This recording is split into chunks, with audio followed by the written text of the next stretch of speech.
ਵਾਹਿਗੁਰੂ ਜੀ ਖਾਲਸਾ ਵਾਹਿਗੁਰੂ ਜੀ ਕੀ ਫਤਿਹ। Every Sunday ਮਿਲਦੇ ਹਾਂ 8 ਤੋਂ ਲੈ ਕੇ 9 ਵਜੇ ਤਾਈਂ ਤੇ ਅੱਜ ਦਾ ਸਬਜੈਕਟ ਹੈ preventive and treatment options for of heart disease. So ਸਾਡੇ ਨਾਲ ਜੁੜੇ ਹੋਏ ਨੇ ਡਾਕਟਰ ਕੋਚੜ। ਹਾਂਜੀ ਡਾਕਟਰ ਸਾਹਿਬ, ਆਪਾਂ ਕਰਦੇ ਸ਼ੁਰੂ ਹੁਣ। ਹਾਂਜੀ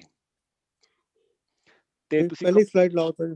ਹਾਂਜੀ ਮੈਂ ਉਸ ਸ਼ੇਅਰ ਸਕਰੀਨ ਕਰਦਾ।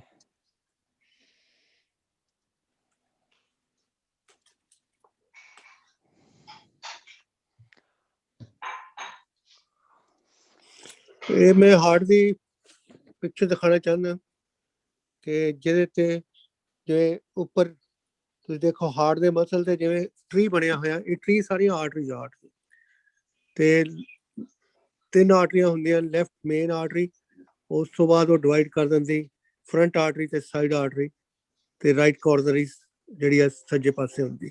ਉੱਪਰ ਹੈ ਬਲੈਕ ਬਿਲਡਅਪ ਹੋਇਆ ਤੇ ਯੈਲੋ ਚ ਆਰਟਰੀਜ਼ ਇਹਨਾਂ ਚ ਬੰਦ ਹੋ ਜਾਣ ਤਾਂ ਨੈਕਸਟ ਉਹ ਹਾਰਟ ਅਟੈਕ ਕਰ ਦਿੰਦੀਆਂ। ਹਾਰਟ ਅਟੈਕ ਜਿਹੜਾ ਇਜ਼ ਕੁਆਇਟ ਡੇਂਜਰਸ।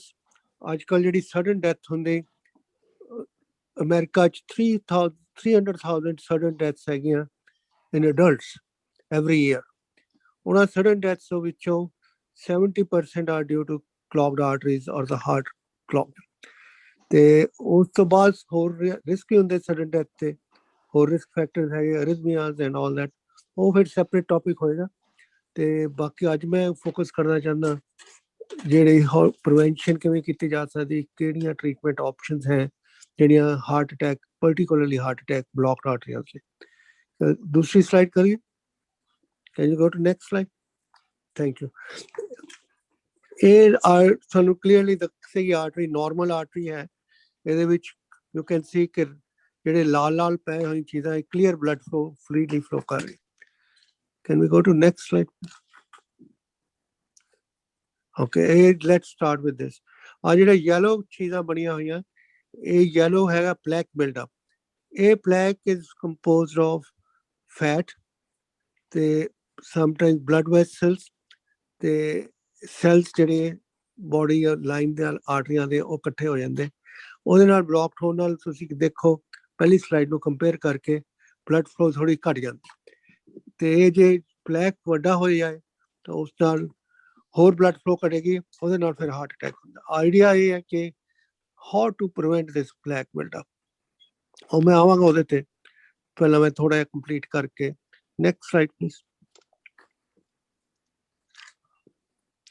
ਇਹ ਦੇਖੋ ਹੁਣ ਬੈਡ ਕੋਲੇਸਟਰੋਲ ਜਿਹੜੀ ਬਲੌਕ ਕਰ ਰਹੀ ਰੈਡ ਜਿਹੜੇ ਅਕ੍ਰੋਸ ਜਾ ਨਹੀਂ ਰਿਹਾ ਪਲੈਕ ਤੇ, ਉਹ ਨੈਰੋ ਹੋਇਆ ਪਲੈਕ। Next please. ਉਹਦੇ ਨਾਲ ਆ ਦੇਖੋ ਸਾਰੀ ਆਰਟਰੀ ਜਿਹੜੀਆਂ ਵਾਈਟ ਸਾਰਾ ਬੰਦ ਪਿਆ। This is can cause heart attack at any time. ਜਦੋਂ ਵੀ ਪਲੈਕ ਰਪਚਰ ਹੋਏਗਾ ਉਹ ਹਾਰਟ ਅਟੈਕ ਕਰੇਗਾ। ਤੇ ਹਾਰਟ ਅਟੈਕ ਕਈ ਵਾਰੀ ਬੜੀ ਇੰਪੋਰਟੈਂਟ ਚੀਜ਼ ਹੈ ਕਿ immediately it can cause sudden death. ਇਸ ਲਈ time is a muscle, ਜਿੰਨੀ ਦੇਰ and the time is a sense। ਤੇ ਫੀਲਿੰਗ ਹੋਏ ਛਾਤੀ ਜ਼ਿਆਦਾ ਦਰਦ ਹੋ ਰਹੀ, ਬਾਂਹ ਚ ਜਾ ਰਹੀ, ਪਸੀਨੇ ਆ ਰਹੇ, ਇਮੀਡੀਏਟਲੀ ਆਪਣੇ ਡਾਕਟਰਾਂ ਨੂੰ ਕਾਲ ਕਰੋ ਜਾਂ ਹਸਪਤਾਲ ਜਾਓ ਐਮਰਜੈਂਸੀ ਰੂਮ।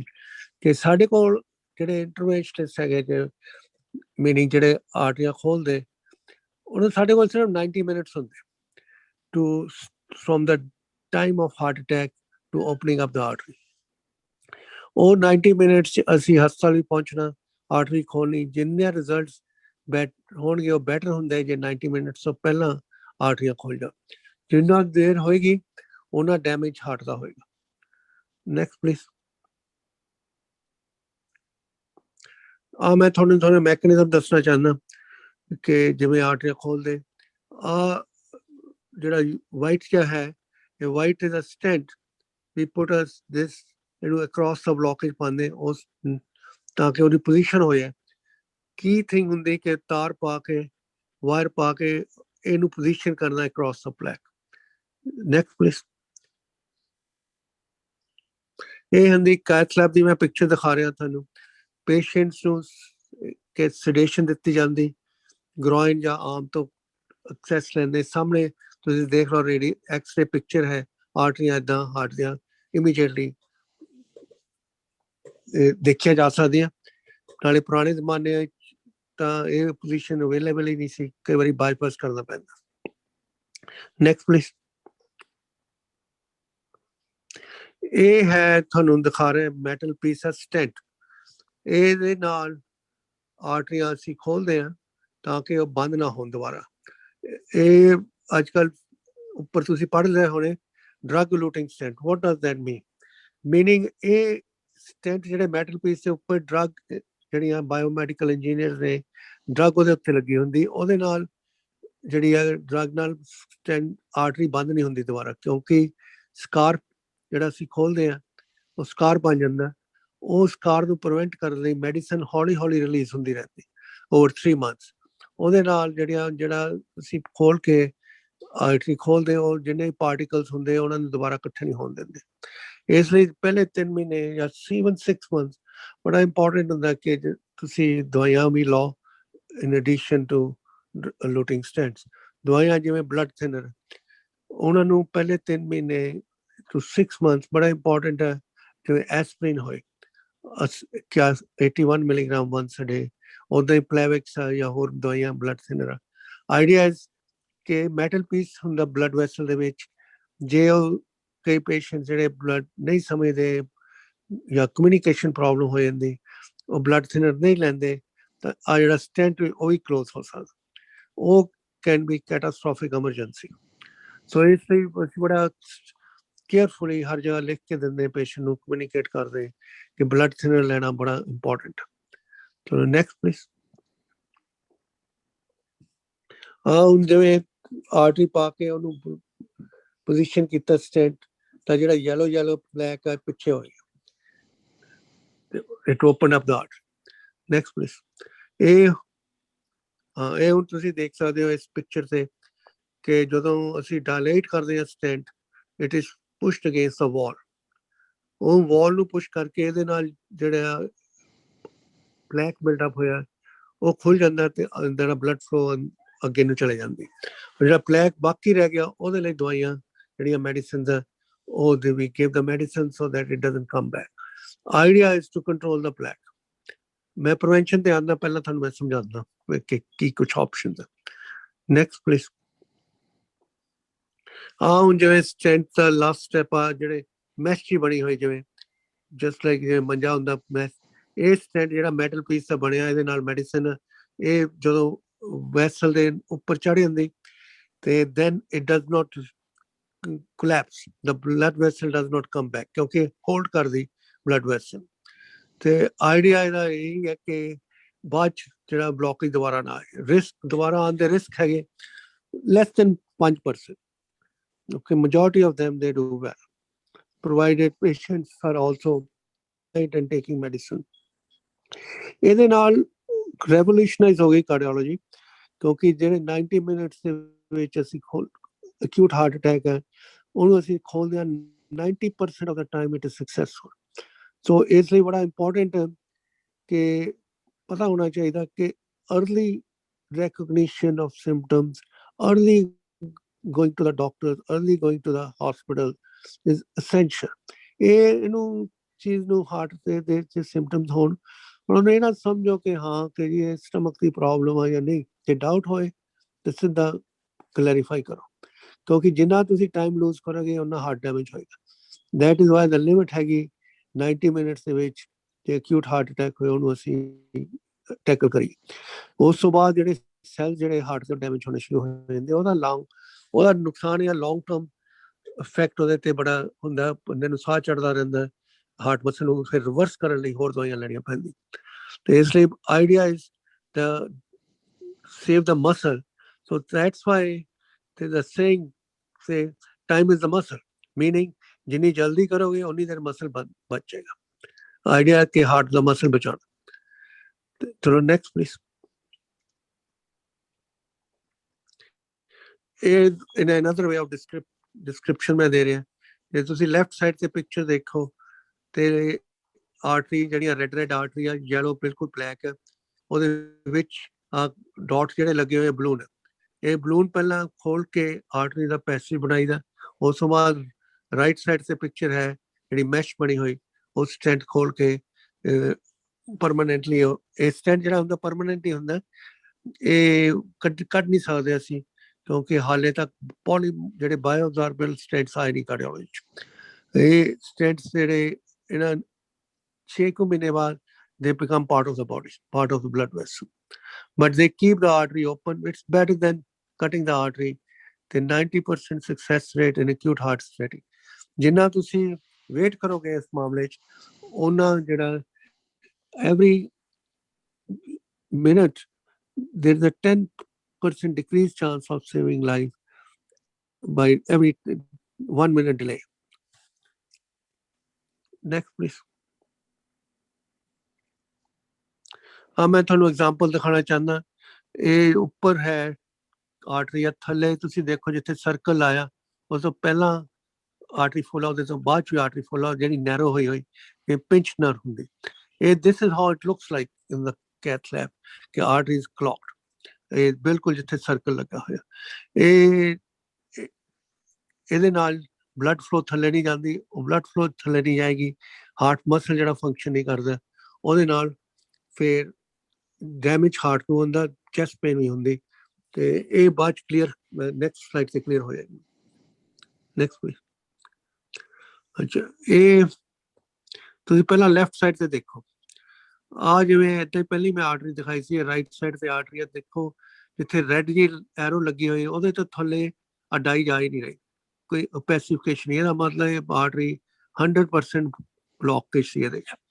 ਇਹ acute heart attack ਦੀ ਆਰਟਰੀ ਹੈ, ਟੋਟਲੀ ਬਲੌਕਡ ਆਰਟਰੀ। ਇਹਨੇ ਮੇਜਰ ਹਾਰਟ ਅਟੈਕ ਕਰਦਾ ਕਿਉਂਕਿ ਬਲੱਡ ਸਪਲਾਈ ਨਹੀਂ ਜਾ ਰਹੀ। ਉਸ ਤੋਂ ਬਾਅਦ ਇਹਨੂੰ ਬਿਨਾਂ ਅਸੀਂ ਸਰਜਰੀ ਤੋਂ ਇਹਨੂੰ ਤਾਰ ਨੂੰ ਪਾ ਕੇ ਖੋਲ ਕੇ ਤੁਸੀਂ ਦੇਖੋ ਕਿੰਨੀ ਵੱਡੀ ਆਰਟਰੀ ਹੈ। ਜਿੰਨਾ ਡਾਈ ਜਾ ਰਹੀ ਥੱਲੇ, ਉਹਨਾਂ ਤੁਸੀਂ ਦੇਖ ਸਕਦੇ ਹੋ ਸੱਜੇ ਪਾਸੇ। ਤੇ ਉਹਨੂੰ ਟ੍ਰੀਟ ਕਰਕੇ ਸਟੈਂਟ ਨਾਲ ਇਟ ਲੁਕਸ ਬਿਊਟੀਫੁਲ। ਤੁਸੀਂ ਦੇਖੋ, ਦੁਬਾਰਾ ਐਪਰੀਸ਼ੀਏਟ ਕਰੋ, ਲੈਫਟ ਸਾਈਡ ਤੇ ਬਿਲਕੁਲ ਕਲੌਗਡ ਆ, ਡਾਈ ਜਾ ਨਹੀਂ ਰਹੀ ਥੱਲੇ। ਰਾਈਟ ਸਾਈਡ ਤੇ ਬਿਲਕੁਲ ਆਰਟਰੀ ਖੁੱਲੀ ਪਈ। ਇਹ ਲਾਈਫ ਸੇਵਿੰਗ ਪ੍ਰੋਸੀਜਰ ਹੈ ਤੇ ਅਕਿਊਟ ਹਾਰਟ ਅਟੈਕ ਦੇ ਸਿਚੁਏਸ਼ਨ ਚ ਇੱਕ ਸਟੈਂਡਰਡ ਆਫ ਕੇਅਰ ਹੋ ਗਿਆ in all over the world actually. Okay, ਤੇ key is to get the artery open, ਜਾਂ ਪੰਜਾਬੀ ਚ ਕਹ ਲਓ blood is better than medicine. ਇਹਦੇ ਸ਼ਰਮਾਣਾ ਨਹੀਂ ਚਾਹੀਦਾ ਜਦੋਂ ਪ੍ਰੋਬਲਮ ਹੋਏ ਕਿ ਮੈਂ ਆਹ ਦਵਾਈ ਲੈ ਲਾਂ ਜਾਂ ਆਹ ਦਵਾਈ ਲੈ ਲਾਂ। ਜਾਂ ਆਪਣੇ ਬੰਦੇ ਕਈ ਵਾਰੀ ਹੁੰਦੇ ਇਗਨੋਰ ਕਰਦੇ ਕਿ ਦਵਾਈਆਂ ਨਾਲ ਹੀ ਠੀਕ ਕਰ ਦੋ। ਕਈ ਚੀਜ਼ਾਂ ਦਵਾਈ ਨਾਲ ਠੀਕ ਹੋ ਸਕਦੀ, ਪਰ ਕਈ ਵਾਰੀ ਜਦੋਂ ਅਕਿਊਟ ਸਿਚੁਏਸ਼ਨ ਹੋਏ ਉਦੋਂ ਮਾਡਰਨ ਟੈਕਨੋਲੋਜੀ ਜਿਹੜੀ ਆ ਇਹੋ ਜਿਹੀ, ਉਹਦਾ ਵੀ ਵਰਤੋਂ ਕਰਨੀ ਚਾਹੀਦੀ, ਉਹਦੇ ਤੇ ਸ਼ਾਈ ਨਹੀਂ ਫੀਲ ਕਰਨਾ ਚਾਹੀਦਾ। Next please. ਇਹ ਜੇ ਆਰਟਰੀ, ਮੈਂ ਤੁਹਾਨੂੰ ਪਿਕਚਰ ਦਿਖਾਉਣਾ ਚਾਹੁੰਦਾ। ਕਈ ਵਾਰੀ ਆਰਟਰੀਆਂ ਜਿਹੜੀਆਂ ਇੰਨੀ ਬੁਰੀ ਤਰ੍ਹਾਂ ਬੰਦ ਹੁੰਦੀਆਂ, ਜਾਂ ਮਲਟੀਪਲ ਆਰਟਰੀਜ਼ ਬੰਦ ਹੁੰਦੀਆਂ, ਜਿਵੇਂ ਤਿੰਨੋਂ ਹੀ ਆਰਟਰੀਆਂ ਬੰਦ, ਹਾਰਟ ਮਸਲ ਇਜ਼ ਵੀਕ। ਫਿਰ ਅਸੀਂ ਜਿਹੜਾ ਵੈਸਲ ਦੇ ਵਿੱਚ ਜਾ ਕੇ ਖੋਲ ਨਹੀਂ ਸਕਦੇ ਸਟੈਂਟ ਦੇ ਨਾਲ, ਫਿਰ ਓਨਲੀ ਆਪਸ਼ਨ ਲੈਫਟ ਜਿਹੜਾ ਬਾਈਪਾਸ। ਬਾਈਪਾਸ ਮੈਂ ਤੁਹਾਨੂੰ ਆ ਦਿਖਾ ਰਿਹਾ, ਜਿਹੜੇ ਬਾਈਪਾਸ ਗ੍ਰਾਫਟ ਆ ਜਿਹੜੇ ਉੱਪਰੋਂ ਬਣਿਆ ਹੋਇਆ, ਤੇ 3 ਬਾਈਪਾਸ ਲੱਗੇ ਹੋਏ। ਇਹ ਏਓਰਟਾ ਤੋਂ ਲੈ ਕੇ ਉਹਦੇ ਤੋਂ ਵੇਨ ਲੈਂਦੇ ਲੱਤਾਂ ਚੋਂ ਜਾਂ ਚੈਸਟ ਤੋਂ ਆਰਟਰੀ ਲੈ ਕੇ ਆਰਟਰੀ ਦੇ ਬਲੌਕ ਨੇ ਆਸੇ ਪਾਸੇ ਜਾਣਾ। ਇਹ ਜਿਵੇਂ ਇਹਨੂੰ ਡੇਟਾ ਦਾ ਹੀ ਸਮਝ ਆਓ, ਪੰਜਾਬੀ ਚ ਕਹਿ ਲਓ, ਜੇ ਤੁਸੀਂ 95 ਤੁਹਾਡਾ ਬੰਦ ਹੈ ਏਅਰਪੋਰਟ ਤੋਂ ਜਾਣਾ, 95 ਦੀ ਬੰਦ ਹੈ, ਦੂਜੇ ਪਾਸੇ 76 ਤੋਂ ਜਾ ਰਿਹਾ। ਉਹਦੀ ਬਾਈਪਾਸ ਟੈਕਨੀਕ ਜਿਹੜਾ ਉਹਦੇ ਚ ਤੁਸੀਂ ਆਰਟਰੀ ਦੇ ਵਿੱਚ ਨਹੀਂ ਜਾ ਕੇ ਖੋਲਦੇ, ਬਾਹਰੋਂ ਬਾਈਪਾਸ ਲਾਉਂਦੇ, ਉਹ ਵੀ ਠੀਕ ਆ। ਆਈਡੀਆ ਇਜ਼ ਬਲੱਡ ਸਪਲਾਈ ਹੋਣੀ ਚਾਹੀਦੀ, ਬਟ ਬਾਈਪਾਸ ਦੇ ਆਪਣੇ ਐਡਵਾਂਟੇਜ ਆ, ਡਿਸਐਡਵਾਂਟੇਜ ਹੈ। ਐਡਵਾਂਟੇਜ ਇਹ ਹੈ ਕਿ ਕਈ ਲਾਸਟ ਲੌਂਗਰ। ਡਿਸਐਡਵਾਂਟੇਜ ਇਹ ਆ ਓਪਨ ਹਾਰਟ ਆਪਰੇਸ਼ਨ, ਛਾਤੀ ਖੋਲ ਕੇ ਖੋਲਣਾ ਪੈਂਦਾ। ਮੈਂ ਇਹਨਾਂ ਚੀਜ਼ਾਂ ਨਾਲ ਤੁਹਾਨੂੰ ਪਰ ਵਾਪਸ ਲਿਜਾਣਾ ਚਾਹੁੰਦਾ। ਪਹਿਲੀ ਡਾਕਟਰ ਸਾਹਿਬ ਤੁਹਾਡਾ ਮਿਊਟ ਹੋ ਗਿਆ ਸੀ, ਆਵਾਜ਼ ਬੰਦ ਹੋ ਗਈ ਸੀ। ਤੇ ਤੁਸੀਂ ਪਹਿਲੀ ਸਲਾਈਡ ਤੇ ਆ ਜਾਓ। ਓਕੇ,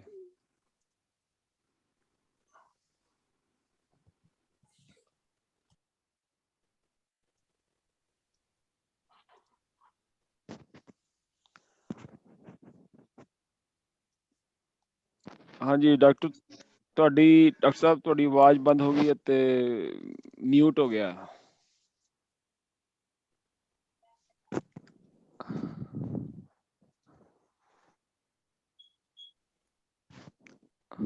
ਹੈਲੋ ਡਾਕਟਰ ਸਾਹਿਬ, ਤੁਹਾਡੀ ਆਵਾਜ਼ ਬੰਦ ਹੋ ਗਈ ਸੀ।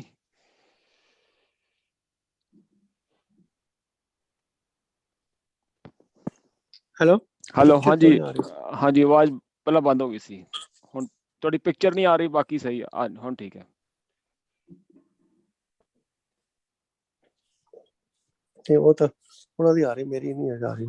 Hello, testing. It should be my picture. ਤੁਹਾਡੀ ਡਾਕਟਰ ਸਾਹਿਬ ਮੈਂ ਕਰ ਰਿਹਾ ਸੀ। ਓਕੇ,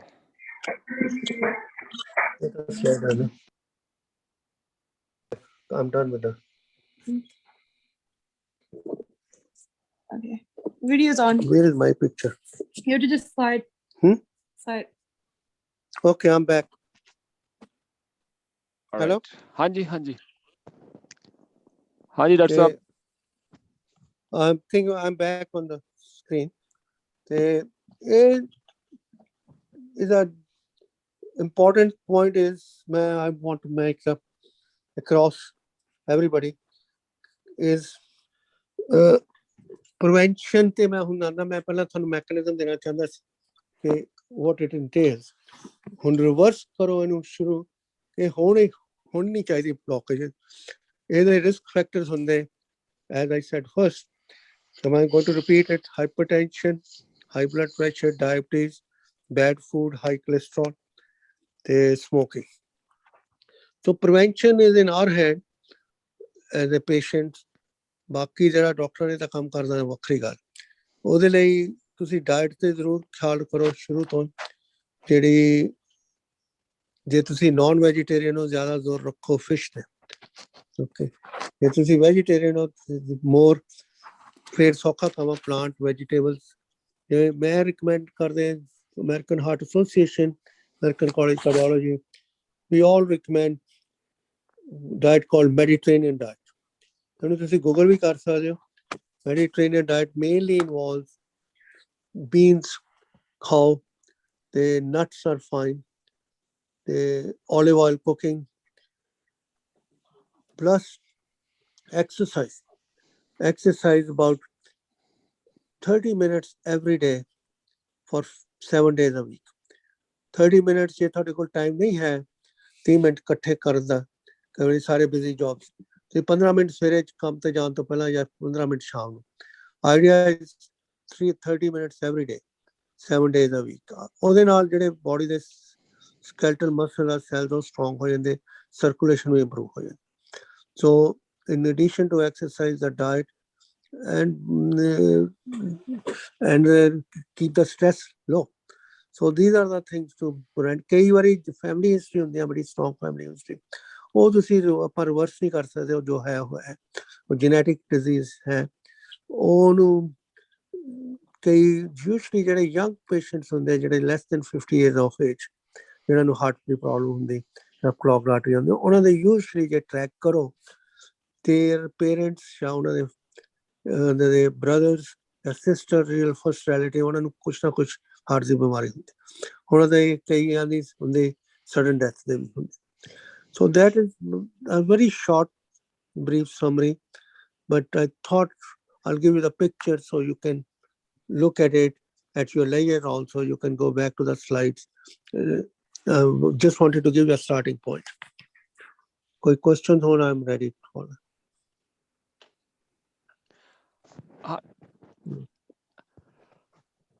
ਹਾਂਜੀ, ਸਕਰੀਨ ਸ਼ੇਅਰ ਬੰਦ ਕਰ ਦਾਂ। ਹਾਂਜੀ, ਸਲਾਈਡ ਸ਼ੇਅਰ। ਹਾਂਜੀ ਹਾਂਜੀ ਹਾਂਜੀ, ਕੋਈ ਕੁਐਸਚਨ ਪੁੱਛ ਸਕਦਾ ਆਪਣਾ ਟਾਂਡੀ ਭਾਜੀ, ਜਾਂ ਕੋਈ ਹੋਰ ਕੁਐਸਚਨ ਹੋਵੇ? ਕੁਐਸਚਨ ਉਹ ਮੰਨ ਲਓ ਕਹਿੰਦੇ ਐਕਸਰਸਾਈਜ਼ ਕਹਿੰਦੇ 7 ਡੇਜ਼, ਕਹਿੰਦੇ 7 ਡੇ ਮੰਨ ਲਓ ਵੀ ਇਹ ਤਾਂ ਮੈਕਸਿਮਮ ਉਹਦਾ ਐਟਲੀਸਟ ਮੰਨ ਲਓ ਵੀ ਐਟਲੀਸਟ ਮੰਨ ਲਓ ਘੱਟ ਤੋਂ ਘੱਟ ਕਿੰਨੀ ਹੁੰਦੀ ਹੈ? ਐਕਸਰਸਾਈਜ਼ ਜਿਹੜੀ, let me put it together. Exercise ਜਿਹੜੀ ਮੋਡਰੇਟ ਐਕਸਰਸਾਈਜ਼ ਅਸੀਂ ਰਿਕਮੈਂਡ ਕਰਦੇ, ਨਾਟ ਸਟ੍ਰੇਨਸ ਐਕਸਰਸਾਈਜ਼। ਇਹ ਨਹੀਂ ਕਿ ਪਸੀਨੇ ਕੱਢ ਕੇ ਤੁਸੀਂ ਕਹੋ ਜੀ ਐਕਸਰਸਾਈਜ਼ ਹੋ। ਜੋ ਤੁਹਾਡਾ ਮੋਡਰੇਟ ਐਕਸਰਸਾਈਜ਼ ਜਿਹੜੀ ਰਿਕਮੈਂਡ ਕਰਦੇ ਆ, ਉਹ ਰੀਜ਼ਨ ਇਹ ਹੈ ਕਿ ਜੇ ਸਟਰਨਸ ਐਕਸਰਸਾਈਜ਼ ਹੁੰਦੀ, ਬਹੁਤ ਹੀ ਪਸੀਨੇ ਆਏ, ਉਹਦੇ ਨਾਲ ਹਾਰਟ ਰੇਟ ਵੀ ਵੱਧ ਜਾਂਦਾ, ਬਲੱਡ ਪ੍ਰੈਸ਼ਰ ਵੀ ਵੱਧਦਾ। ਉਹ ਕਈ ਵਾਰੀ ਤੁਸੀਂ ਦੇਖੋਗੇ ਉਹਦੇ ਨਾਲ ਵੀ ਹੈਵ ਸੀਨ ਪੇਸ਼ੈਂਟ ਜਿਹਨਾਂ ਦਾ ਪਲੈਕ ਜਿਹੜਾ ਆਲਰੇਡੀ ਸਾਰਿਆਂ 'ਚ ਪਲੈਕ ਹੋਣਾ, ਮੇਰੇ 'ਚ ਹੋਏਗਾ, ਤੁਹਾਡੇ 'ਚ ਹੋਏਗਾ ਮਾੜਾ ਮੋਟਾ, ਉਹ plaque rupture ਹੋ ਸਕਦਾ, cause heart attack ਕਰ ਸਕਦਾ। ਇਸ ਲਈ moderate exercise ਜਦੋਂ ਪਸੀਨਾ ਆਉਣ ਲੱਗੇ ਜਾਂ ਜ਼ਿਆਦਾ ਪਸੀਨਾ ਆਉਣ ਲੱਗੇ ਉਦੋਂ ਹੀ ਬੰਦ ਕਰ ਦਿਓ। ਹਰ ਇੱਕ ਦੀ ਐਕਸਰਸਾਈਜ਼ ਲੈਵਲ ਡਿਫਰੈਂਟ ਹੈ, ਜਿੰਨੀ ਬੰਦਾ ਕਰ ਸਕਦਾ ਉਹ ਤੁਹਾਨੂੰ ਆਪ ਐਡਜਸਟ ਕਰਕੇ ਦੇਖਣਾ ਪਏਗਾ। ਕਈਆਂ ਨੇ ਜਿਹਨਾਂ ਦੇ ਪਹਿਲਾਂ ਪ੍ਰੋਬਲਮ ਹੋਈ ਹਾਰਟ ਦੀ, ਉਹਨਾਂ ਨੇ ਸਟ੍ਰੈਸ ਟੈਸਟ ਕਰਾਏ ਹੁੰਦੇ। ਸਾਨੂੰ ਸਟ੍ਰੈਸ ਟੈਸਟ ਦੇ ਵਿੱਚ ਪਤਾ ਲੱਗ ਜਾਂਦਾ ਕਿੰਨੇ ਕੁ ਲੈਵਲ ਦੀ ਐਕਸਰਸਾਈਜ਼ ਜਿਹੜੀ ਆ ਸੇਫ ਹੈ, ਕਿਉਂਕਿ ਸਟ੍ਰੈਸ ਟੈਸਟ ਯੂਜਲੀ ਜਿਹੜਾ ਹੁੰਦਾ ਉਹ ਅਲੋਂਗ ਵਿਦ EKG ਹੁੰਦੀ। EKG ਤੇ ਬਲੱਡ ਪ੍ਰੈਸ਼ਰ ਨਾਲ ਦੱਸ ਦਿੰਦੇ ਕਿ supposing a person A 120 heart rate ਆ ਉਹਦਾ ਐਕਸਰਸਾਈਜ਼ ਤੇ ਉਦੋਂ ਹੀ EKG ਚੇਂਜਸ ਥੋੜੀ ਹੋ ਜਾਂਦੀ। ਅਸੀਂ ਉਹਨਾਂ ਨੂੰ ਐਡਵਾਈਜ਼ ਕਰਦੇ 110 ਤੋਂ ਉੱਪਰ, ਜਦੋਂ ਤੁਸੀਂ ਜਾਂਦੇ ਜਿਮ ਤੇ 110 ਤੋਂ ਉੱਪਰ ਨਾ ਕਰੋ। ਕਈਆਂ ਦੇ ਹੁੰਦੇ ਹੁਣ ਯੰਗ ਬੰਦੇ ਆਏ ਉਹ 150 ਤੱਕ ਚਲੀ ਜਾਂਦੀ, ਉਹਨਾਂ ਨੂੰ ਅਸੀਂ ਰਿਕਮੈਂਡ ਕਰਦੇ 130-40 ਤੇ ਬੰਦ ਕਰ ਦਿਓ ਐਕਸਰਸਾਈਜ਼। ਚਲੋ, so this is a kind of exercise guidelines. But idea is to do it, not to do it is not an option, not a good option. Doctor साहब, अगर कोई एस्पिरिन लेंदा है, if for lifetime we have to take it? किहड़े lifetime की? Aspirin, like 81 mg is नहीं aspirin cholesterol cholesterol ਜਿਹੜਾ LDL ਜਿਹੜਾ नहीं डॉक्टर if like किसी ने aspirin शुरू की 81 mg, थोड़े आवाज नहीं क्लियर सी। चैट विच टाइप कर दियो, चैट विच टाइप कर दियो,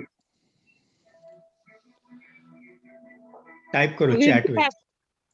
Will you aspirin, Karen? Aspirin 81 अच्छा चलो ਹੁਣ क्लियर है वो। Yeah, because I have the same question. मैं समझा ਇਹ thank you for this a better word.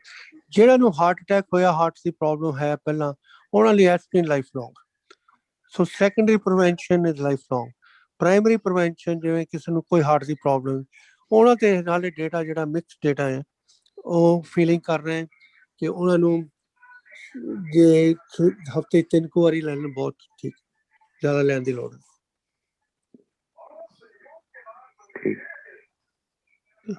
ਤੇ ਜਿਹਨਾਂ ਨੂੰ ਹਾਰਟ ਦੀ ਪ੍ਰੋਬਲਮ ਆ ਉਹਨਾਂ ਨੂੰ life long, every day 1 tablet a day. Okay, I have a question. Sorry. No, go ahead. Sorry, go ahead. No, it's okay. Hello? Actually, मेरा question भी same ही सीगा. I used to take aspirin 81 milligram, but recently, like a couple years ago, I stopped taking it because मेरे doctor ने किया कि there is no need to take aspirin 81 to you because you don't have any problem. So कुछ doctors कहते हैं कि you should take it every day, and others say that you shouldn't be taking it every day. Good question. ਜਿਹੜਾ ਤੁਹਾਨੂੰ ਜੇ ਕੋਈ problem ਨਹੀਂ ਹੈ heart disease, it's a debate primary prevention ਚ। My feeling is one should take it 2-3 times a week ਜਿੰਨੇ ਵੀ ਤੁਹਾਨੂੰ problem.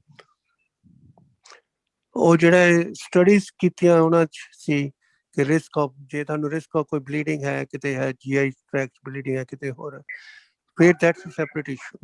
ਪਰ ਤੁਹਾਨੂੰ ਕੋਈ ਬਲੀਡਿੰਗ ਇਸ਼ੂ ਨਹੀਂ ਹੈ, ਨਹੀਂ ਤੁਹਾਨੂੰ ਕੋਈ ਪ੍ਰੋਬਲਮ ਹੈ ਹਾਲੇ ਤੱਕ heart the, then 2 or 3 times a week is the right thing to do. Thanks, Viji. I will ask another question after Dr. Tarlok Arora. No, go Okay, ahead. go ahead. You finish it. You Hello? go ahead. Anji Viji, my second question is regarding atorvastatin. ਜਿਹਨੂੰ statin ਵੀ ਕਹਿੰਦੇ ਆ। ਮੇਰਾ last year nuclear test ਵੀ ਕੀਤਾ ਸੀ ਉਹਨਾਂ ਨੇ, stress. I also had cardiac cath, but they said there is no blockage. Otherwise ਉਹ ਕਹਿੰਦੇ ਨਹੀਂ ਤੇ stent ਪਾਵਾਂਗੇ, but there was no blockage. But still they prescribed atorvastatin. ਮੈਂ ਲੈਂਦੀ ਰਹੀ ਹਾਂ ਕੁਝ ਚਿਰ, ਪਰ जब कोई problem नहीं, then I stopped taking it. So what do you suggest for that? Should I continue or should I stop? Yeah, good. No, you should continue. The reason is even if the coronaries are superficially clean, there is always, we don't look with the imaging with the arteries when we do heart catheterization. There is always a small plaque buildup, and that small plaque at any time can rupture and cause them acute blockage. So I would strongly encourage you to continue the Taurostatin, the cholesterol medicine. So Virji, my another question is like, ਉਹਦੇ ਬਾਰੇ ਜਾਂ statin ਬਾਰੇ ਹਨਾ, I don't know if it's myth, if it's true or I don't know, but ਕਹਿੰਦੇ ਆ ਕਿ ਇਹਦੇ ਨਾਲ ਫਿਰ ਦੂਸਰੀਆਂ ਦਵਾਈਆਂ ਵੀ ਲੈਣੀਆਂ ਪੈਂਦੀਆਂ ਹਨ, ਜਿੱਦਾਂ ਡਾਇਬੀਟੀਜ਼ ਦੀ ਜਾਂ ਬਲੱਡ ਪ੍ਰੈਸ਼ਰ ਦੀ, ਫਿਰ ਇੱਕ ਨਹੀਂ, ਉਹ ਦਵਾਈ ਤਾਂ ਤੋਂ ਸ਼ੁਰੂ ਕਰੋ ਫਿਰ 3 ਦਾ ਪੈਕੇਜ ਬਣ ਜਾਂਦਾ ਹੈ। this is a total nonsense. Okay, ਉਹ ਤਾਂ ਹੀ ਅਸੀਂ ਦਾਂਗੇ ਦਵਾਈ ਜੇ ਬਲੱਡ ਪ੍ਰੈਸ਼ਰ ਹਾਈ ਹੋਏਗਾ ਜਾਂ ਦੂਸਰੀਆਂ ਜਾਂ ਤੀਸਰੀ ਦੀ ਕੋਈ ਪ੍ਰੋਬਲਮ ਹੋਏਗੀ। This is nothing to do with that. ਜਿਹੜੀ ਲਿਪੋਟੋਰ ਤੁਸੀਂ ਲੈ ਰਹੇ ਹੋ ਜਾਂ ਸਟ੍ਰੋਸਟੈਟਿਨ, ਉਹ ਪਲੈਕ ਨੂੰ ਸਟੇਬਲਾਈਜ਼ ਕਰੇਗੀ। ਜਿਹੜਾ ਮੈਂ ਤੁਹਾਨੂੰ ਦਿਖਾਇਆ ਨਾ yellow, not only it lowers the volume of the plaque, but it also creates a pulse. It creates a kind of umbrella on the plaque. So it has been shown. Let me just finish it. It has been shown even if your LDL is normal, okay, you should take Taurostatin. It prevents the heart attack by 25%. The reason for that is it makes the layer thicker, and due to it causes the proliferation of the cells, it causes the plaque to get solidified. Plaque ਜਿਹੜਾ ਥੋੜਾ solid ਬਣ ਜਾਂਦਾ, ਉਹ loose ਨਹੀਂ ਰਹਿੰਦਾ, ਉਹਨੂੰ rupture ਨਹੀਂ ਹੋਏਗਾ। That is the theory behind. ਤੁਸੀਂ ਕਈ ਡਾਕਟਰ ਸੁਣਿਆ ਹੋਣਾ ਕਈਆਂ ਦੇ ਕੋਲੇਸਟ੍ਰੋਲ ਨਾਰਮਲ ਸੀ, ਸਭ ਕੁਝ ਨਾਰਮਲ ਸੀ, ਤਾਂ ਵੀ ਹਾਰਟ ਅਟੈਕ ਹੋ ਗਿਆ। So that's the reason. Thank you so much, Dr. Saab. Yeah, no problem. So I think you should go back on Taurostatin. Aspirin is plus minus, but my individual recommendation is take it 2-3 times a week. So the data is kind of in the middle. Okay, thanks a lot. And you? Can I add something here? And you, go ahead. Yeah, I think I read somewhere that if you take this statin, they also help to reduce the plaque in the brain. So reduce the chances of dementia and Alzheimer's disease. And that, thank you for adding that. I agree with that fully. And ultimately, brain ਦੇ ਵਿੱਚ ਵੀ ਲੱਤਾਂ ਦੇ ਵਿੱਚ ਵੀ plaque ਤਾਂ ਹੈ ਹੀ। So it's a good thing to keep your LDL down and all. ਕਿਹਨਾਂ ਨੂੰ ਤੁਸੀਂ ਦੇਖੋ ਜਿਹੜਾ ਨੂੰ stroke ਹੁੰਦਾ, we recommend them statins. It's the same thing. Process in the blood vessel is same, whether it is coronary, brain or legs. It's a generalized process. ਜੇ ਤੁਹਾਨੂੰ tolerate ਕਰ ਰਹੇ ਹੋ, ਕੋਈ ਤਕਲੀਫ ਨਹੀਂ ਹੈ Taurostatin ਦੇ, then it's a good medicine to stay on. I have a question. ਤੁਸੀਂ ਕਹਿ ਰਹੇ ਸੀ ਜਿਨ੍ਹਾਂ ਨੂੰ ਹਾਰਟ ਦੀ ਪ੍ਰੋਬਲਮ ਹੋਵੇ ਉਹਨਾਂ ਨੂੰ ਐਸਪਿਰਿਨ ਲੈਣੀ ਚਾਹੀਦੀ ਹੈ। ਇੱਕ ਕੁਐਸਚਨ ਸੀ ਕਿ ਮੈਂ ਪੜਿਆ ਸੀ ਇਸ ਥਾਂ ਤੇ ਕਿ ਸਟ੍ਰੈਸ ਨਾਲ ਤੁਹਾਡੀਆਂ ਆਰਟਰੀਜ਼ ਸੁੰਗੜਨੀਆਂ ਸ਼ੁਰੂ ਹੋ ਜਾਂਦੀਆਂ, ਜੇ ਤੁਹਾਡੀ ਇਹ ਵੀ ਗੱਲ ਸਹੀ ਹੈ? ਇਹ ਬਿਲਕੁਲ ਠੀਕ। ਜਿਹੜੇ ਦੋ ਹੁੰਦੀਆਂ ਆਰਟਰੀਆਂ, ਇਹ ਬੜਾ ਇੰਟਰਸਟਿੰਗ ਟੌਪਿਕ ਹੈ, ਇਹਨੂੰ ਅਸੀਂ ਕਹਿੰਦੇ ਸਪੈਜ਼ਮ ਇਨ ਦਾ ਆਰਟਰੀਜ਼। ਤੇ ਸਟ੍ਰੈਸ ਹੋਏ, ਸਮੋਕਿੰਗ ਹੋਏ, ਆਰਟਰੀ ਚਾਹੇ ਬਲੌਕ ਨਾ ਹੋਏ ਪਰ ਤਾਂ ਵੀ ਸੁੰਗੜ ਜਾਂਦੀਆਂ। ਸੁੰਗੜਨਾ ਨੂੰ ਕਹਿ ਦਿੰਦੇ ਅਸੀਂ ਸਪੈਜ਼ਮ। ਉਹ ਸਪੈਜ਼ਮ ਦੇ ਵਿੱਚ ਚੈਸਟ ਪੇਨ ਉੱਦਾਂ ਹੀ ਹੋਏਗੀ ਜਿਵੇਂ ਐਕਚੁਅਲ ਬਲੌਕੇਜ ਦੀ ਹੁੰਦੀ। ਫਾਇਦਾ ਡਿਫਰੈਂਸ ਇਹ ਹੈ, ਸਪੈਜ਼ਮ ਦਾ ਪ੍ਰੋਗਨੋਸਿਸ ਇਜ਼ ਬੈਟਰ। ਹਾਰਟ ਅਟੈਕ ਉਹਦੇ ਨਾਲ ਹੋ ਸਕਦਾ ਜੇ ਜ਼ਿਆਦਾ ਦੇਰ ਸਪੈਜ਼ਮ ਹੈ, ਬਟ ਸਪੈਜ਼ਮ ਨਾਰਮਲੀ ਰਿਲੀਵ ਹੋ ਜਾਂਦਾ ਨਾਲੋਂ ਨਾਲ। ਓਕੇ, ਉਹਦੇ ਲਈ ਸਟੈਂਟ ਜਾਂ ਬਾਈਪਾਸ ਪਾਉਣ ਦੀ ਲੋੜ ਨਹੀਂ ਹੁੰਦੀ, ਉਹਦੇ ਦਵਾਈਆਂ ਨਾਲ ਹੀ ਠੀਕ ਹੋ ਜਾਂਦਾ।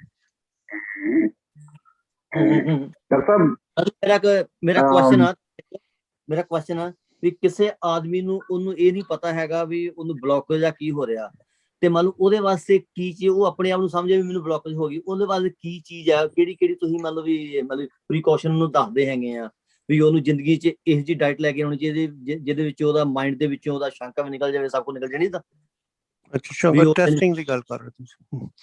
ਤਾਂ ਦੋ ਤਰ੍ਹਾਂ ਦੇ ਟੈਸਟ ਹੈ। ਇੱਕ ਤਾਂ ਕੈਲਸ਼ੀਅਮ ਸਕੋਰਿੰਗ ਹੁੰਦੀ, ਉਹ ਸਿਰਫ $100 ਚ ਹੋ ਜਾਂਦੀ, ਕੋਈ ਔਖਾ ਨਹੀਂ ਕੰਮ। ਉਹ ਇੰਸ਼ੋਰੈਂਸਿਸ ਕਵਰ ਵੀ ਕਰਦੀਆਂ ਜਿਹਨੂੰ ਬਿਲਕੁਲ ਕੋਈ ਪ੍ਰੋਬਲਮ ਨਹੀਂ।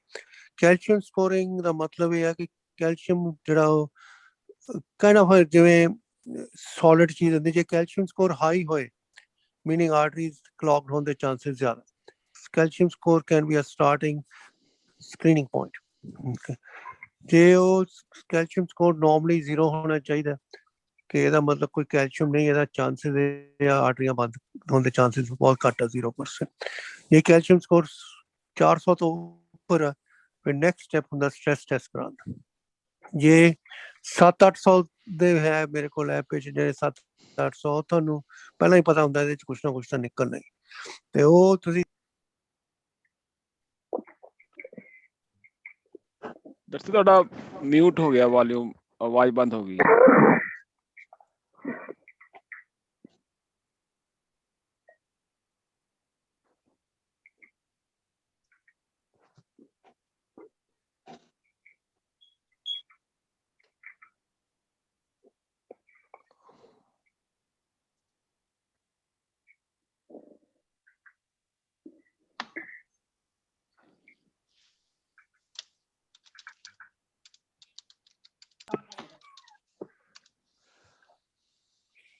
ਹਾਂਜੀ ਡਾਕਟਰ ਸਾਹਿਬ ਤੁਹਾਡੀ ਆਵਾਜ਼ ਬੰਦ ਹੋ ਗਈ ਸੀ। ਨਹੀਂ ਹੁਣ ਆ ਗਈ। ਹਾਂਜੀ ਹੁਣ ਆ ਗਈ ਸੀ। ਮੈਂ ਗੱਲ ਕਰ ਰਿਹਾ ਸੀ ਕੈਲਸ਼ੀਅਮ ਸਕੋਰਿੰਗ ਹੋ ਜਾਂਦੀ, ਸਭ ਤੋਂ ਫਸਟ ਕੰਮ ਤੱਕ ਸ਼ੰਕਾ ਕੱਟਣ ਦਾ ਕੈਲਸ਼ੀਅਮ ਸਕੋਰਿੰਗ, ਉਸ ਤੋਂ ਨੈਕਸਟ ਸਟੈਪ ਹੁੰਦਾ ਸਟ੍ਰੈਸ ਟੈਸਟ। ਤੇ ਕੈਲਸ਼ੀਅਮ ਸਕੋਰਿੰਗ ਜੇ 0 ਹੋਏ ਫਿਰ ਸਟ੍ਰੈਸ ਟੈਸਟ ਕਰਾਉਣ ਦੀ ਕੋਈ ਜ਼ਰੂਰਤ ਨਹੀਂ। ਓਕੇ। ਤੇ ਕੈਲਸ਼ੀਅਮ ਸਕੋਰਿੰਗ ਕੋਈ ਜਿਵੇਂ ਕੈਟ ਸਕੈਨ ਹੁੰਦਾ ਨਾ, ਏਦਾਂ ਹੀ ਕੈਲਸ਼ੀਅਮ ਸਕੋਰਿੰਗ ਹੁੰਦੀ। ਕੈਲਸ਼ੀਅਮ ਕਾਹਦੇ 'ਚ ਹੁੰਦਾ ਡਾਕਟਰ ਸਾਹਿਬ, ਜਿਵੇਂ ਕੈਲਸ਼ੀਅਮ ਕਿਹੜੀ ਫੂਡ 'ਚ ਹੁੰਦਾ? ਕੈਲਸ਼ੀਅਮ ਆਰਟਰੀ 'ਚ ਹੋ ਜਾਂਦਾ ਨਾ, ਉਹਦਾ ਮਤਲਬ ਆਰਟਰੀਆਂ ਹਾਰਡ ਹੋ ਗਈਆਂ ਕੈਲਸ਼ੀਅਮ। ਓਕੇ। ਉਹਦੇ ਨਾਲ ਆਈਡੀਆ ਹੋ ਜਾਂਦਾ ਸਕਰੀਨਿੰਗ, ਜਿਵੇਂ ਕੋਈ ਤੁਸੀਂ ਤੁਹਾਨੂੰ ਕੋਈ ਤਕਲੀਫ ਨਹੀਂ, ਤੁਸੀਂ ਕਹਿੰਦੇ ਮੈਂ ਆਪਣਾ ਰਿਸਕ ਫੈਕਟਰ ਸ਼ੰਕਾ ਦੂਰ ਕਰਦੀ, ਸੋ ਫਸਟ ਟੈਸਟ ਅਸੀਂ ਰਿਕਮੈਂਡ ਕਰਦੇ ਹਾਂ ਕੈਲਸ਼ੀਅਮ ਸਕੋਰਿੰਗ। ਬਾਕੀ ਅਸੀਂ ਰਿਸਕ ਅਸੈਸਮੈਂਟ ਕਰਾਂਗੇ ਕਿ ਕੋਲੇਸਟਰੋਲ ਤਾਂ ਨਹੀਂ ਹਾਈ, ਡਾਇਬਟੀਜ਼ ਤਾਂ ਨਹੀਂ, ਜੇ ਸਾਰਾ ਕੁਝ ਠੀਕ ਹੈ ਫਿਰ next point is calcium scoring. ਜੇ ਕੈਲਸ਼ੀਅਮ ਸਕੋਰਿੰਗ ਵੀ ਠੀਕ ਹੈ ਦੈਨ ਉਹਨੂੰ ਕਹਿੰਦੇ ਕੋਈ ਲੋੜ ਨਹੀਂ ਅੱਗੇ ਕੁਝ ਕਰਨ ਦੀ। ਜੇ ਕੈਲਸ਼ੀਅਮ ਸਕੋਰਿੰਗ ਦੀ ਵਿਚਕਾਰ ਕੋਈ ਹੈ ਗਿਆ, ਵਿਚਕਾਰ ਜਿਹਾ ਆ ਗਿਆ, ਫਿਰ ਦੋ ਆਪਸ਼ਨ ਹੈਗੀਆਂ, ਜਾਂ ਤਾਂ ਸਟ੍ਰੈਸ ਟੈਸਟ ਕਰੋ ਜਾਂ ਅੱਜ ਕੱਲ੍ਹ ਚੱਲ ਗਿਆ ਕੋਰਨਰੀ CTA cat, which is a CAT scan of the coronary artery, just like ਅਸੀਂ CAT scan lungs ਦਾ ਕਰਦੇ ਏਦਾਂ ਹੀ ਹਾਰਟ ਦੀਆਂ ਆਰਟਰੀਜ਼ ਦਾ। ਚਲੋ ਡਾਕਟਰ ਸਾਹਿਬ, ਚਲੋ ਉਹ ਵਰਚੁਅਲ ਕੈਥ ਹੋ ਗਈ ਨਾ, ਵਰਚੁਅਲ ਐਂਜੀਓਗ੍ਰਾਮ ਹੋ ਗਿਆ। ਡਾਕਟਰ ਸਾਹਿਬ ਚਲੋ ਮੰਨ ਲਿਆ ਕਿਸੇ ਬੰਦੇ ਦਾ ਚਲੋ ਵੀ ਕੈਲਸ਼ੀਅਮ ਚਲੋ ਹਾਈ ਹੋ ਗਿਆ, ਉਸ ਤੋਂ ਬਾਅਦ ਇਹਦਾ ਕੀ ਹੈ ਪ੍ਰੀਵੈਂਸ਼ਨ? ਉਸ ਤੋਂ ਬਾਅਦ ਇਹਨੂੰ ਅਸੀਂ ਕੈਲਸ਼ੀਅਮ ਹਾਈ ਆ, ਉਹਨਾਂ ਦਾ ਕੋਲੇਸਟਰੋਲ, ਉਹਨਾਂ ਨੂੰ ਦਵਾਈ ਦਾਂਗੇ ਕਿ ਸਟੈਟਿਨ ਵਗੈਰਾ ਲਾਓ। ਉਸ ਤੋਂ ਬਾਅਦ ਫਿਰ ਸਟ੍ਰੈਸ ਟੈਸਟ ਕਰਕੇ ਦੇਖਣਾ ਪਏਗਾ ਕਿ ਆਰਟਰੀ ਬਲੌਕ ਤਾਂ ਨਹੀਂ ਹੈ।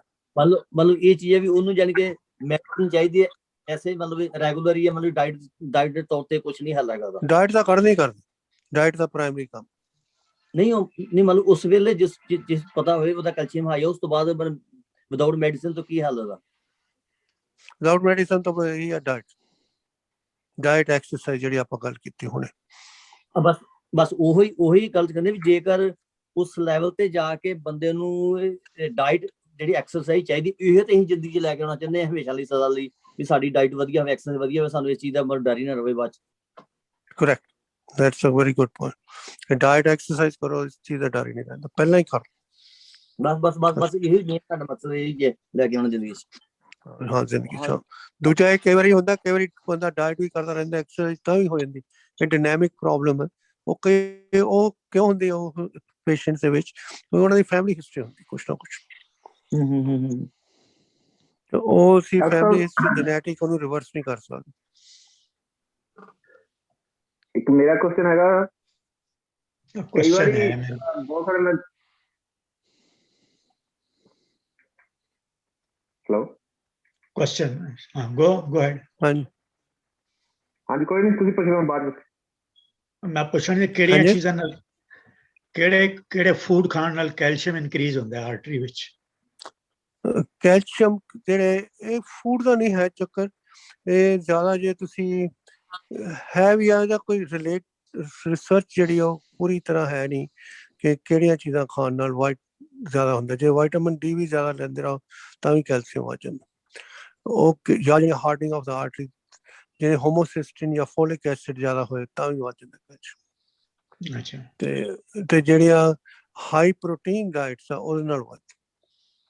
ਤੇ ਤੁਸੀਂ ਜਿਵੇਂ ਮੀਟ ਜ਼ਿਆਦਾ ਖਾਓ, ਸਪੈਸ਼ਲੀ ਜੇ ਸਟੇਕਸ ਵਗੈਰਾ ਦੇ ਉਹਦੇ ਨਾਲ ਕੈਲਸ਼ੀਅਮ ਵੱਧ ਜਾਂਦਾ, ਯੂਰਿਕ ਐਸਿਡ ਵੱਧ ਜਾਂਦਾ, ਹੋਮੋਸਿਸਟਿਨ ਵੱਧ ਜਾਂਦੀਆਂ, ਤਾਂ ਫੋਲਿਕ ਐਸਿਡ ਉਹਦੇ ਨਾਲ ਕਾਰਨ ਕੈਲਸ਼ੀਅਮ ਵੱਧ ਜਾਂਦਾ। It's all related to the diet at the end of it.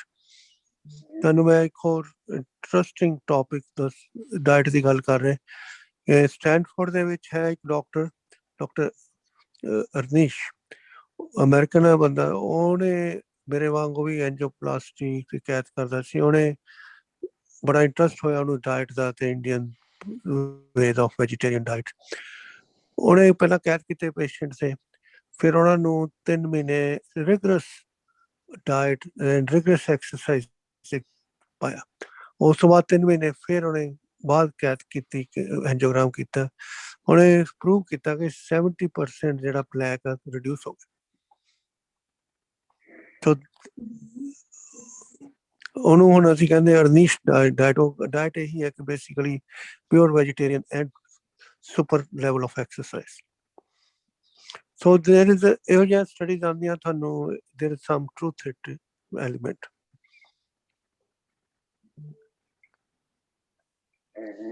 ਜੀ ਡਾਕਟਰ ਸਾਹਿਬ, ਮੇਰਾ ਕੁਐਸਚਨ ਸੀਗਾ ਵੀ ਕਈ ਵਾਰ ਮੈਂ ਬਹੁਤ ਸਾਰੇ ਦੇਖਿਆ ਵੀ ਕਈਆਂ ਦੇ ਗੈਸ ਨਾਲ ਵੀ ਪੇਨ ਹੋਣ ਲੱਗ ਪੈਂਦੀ ਆ, ਤੇ ਜਿਹੜੀ ਗੈਸ ਦੀ ਪੇਨ ਹੈਗੀ ਆ ਜਾਂ ਹਾਰਟ ਅਟੈਕ ਆ, ਇਹਦੇ ਵਿੱਚ ਕਿੱਦਾਂ ਡਿਫੀਸ਼ੀਐਂਸੀ? ਹਾਂ, ਵੈਰੀ ਗੁੱਡ ਕੁਐਸਚਨ। ਕਈ ਵਾਰੀ ਮਿਕਸ ਪੇਨ ਹੁੰਦੀ, ਕਿਉਂਕਿ ਮਿਕਸ ਪੇਨ ਹੁੰਦੀ ਕਿ ਜਿਹੜੀ ਆਰਟਰੀ ਰਾਈਟ ਸਾਈਡ ਤੇ ਆਰਟਰੀ ਆ ਉਹ ਬਿਲਕੁਲ ਸਟਮਕ ਦੇ ਉੱਪਰ ਆਉਂਦੀ। ਇਸ ਲਈ ਇਹਦੇ 'ਚ ਜੇ ਤੁਹਾਨੂੰ ਡਾਊਟ ਹੋਏ ਇਹਦੇ 'ਚ ਕੋਈ ਐਵੇਂ ਮਲੈਂਟਾ ਜਾਂ ਮੇਲੋਕਸਨ ਲੈਂਦੇ ਰਹੋ, ਪਹਿਲਾਂ ਹਾਰਟ ਚੈੱਕ ਕਰਾਓ। ਹਾਰਟ ਅਟੈਕ ਕਰਕੇ ਸਡਨ ਡੈਥ ਕਰ ਸਕਦਾ, ਕੋਈ ਸਟਮਕ ਦੀ ਪ੍ਰੋਬਲਮ ਨਾਲ ਕੋਈ ਮਰਿਆ ਨਹੀਂ। ਪਹਿਲਾਂ ਹਾਰਟ ਟੇਕਸ ਪ੍ਰਾਇੋਰਟੀ, ਅਕਿਊਟਲੀ ਨਹੀਂ। ਇਸ ਲਈ ਜੇ ਮਿਕਸ ਪੈਕ ਹੋਏ, ਤੁਹਾਨੂੰ ਲੱਗੇ ਕਿ ਮੈਨੂੰ ਸਮਝ ਨਹੀਂ ਲੱਗ ਰਹੀ ਹੈ ਹਾਰਟ ਦੀ ਜਾਂ ਸਟਮਕ ਦੀ, ਆਪਣੇ ਡਾਕਟਰ ਨੂੰ ਜ਼ਰੂਰ ਦਿਖਾਓ। ਪਰ ਮੈਂ ਤੁਹਾਨੂੰ ਗਾਈਡਲਾਈਨ ਦਿੰਦਾ, ਜੇ ਜਿਹੜੀ ਹਾਰਟ ਦੀ ਪੇਨ ਹੋਏਗੀ ਉਹ ਯੂਜਲੀ ਅਪਰ ਚੈਸਟ ਤੇ ਹੋਏਗੀ, ਪਰ ਕਲਾਸਿਕਲ ਥੋੜੀ ਬਾਂਹ ਤੇ ਵੀ ਜਾਏਗੀ, ਸਾਹ ਵੀ ਚੜੇਗਾ। ਦੂਸਰਾ ਮੋਸਟ ਇੰਪੋਰਟੈਂਟ ਪੁਆਇੰਟ ਹੈ, ਜੇ ਤੁਸੀਂ ਤੁਰੋ ਜਾਂ ਐਕਟੀਵਿਟੀ ਕਰੋ, ਜਿਹੜੇ ਵੀ ਤੁਹਾਨੂੰ ਡਿਸਕੰਫਰਟ ਹੋ ਰਿਹਾ ਸਟਮਕ ਜਾਂ ਹਾਰਟ ਦਾ, ਜਿਹੜਾ ਹਾਰਟ ਦਾ ਡਿਸਕੰਫਰਟ ਹੋਏਗਾ ਉਹ ਵਰਸ ਹੋ ਜਾਏਗਾ ਤੁਰਨ ਨਾਲ ਜਾਂ ਐਕਟੀਵਿਟੀ ਨਾਲ। ਜਿਹੜਾ ਸਟਮਕ ਦੇ ਸਿੰਪਟਮ ਦਾ ਉਹਨਾਂ ਕੋਈ ਚੇਂਜ ਨਹੀਂ ਆਏਗੀ। ਇਹ ਕਲੀਨਿਕਲ ਪਰ ਕਹਿ ਲਓ ਤੁਸੀਂ, ਜਾਂ ਉਸ ਤੋਂ ਬਾਅਦ ਸਾਨੂੰ ਨਹੀਂ ਤਾਂ EKG ਕਰਾਉਣੀ ਚਾਹੀਦੀ। ਤੇ ਨਹੀਂ,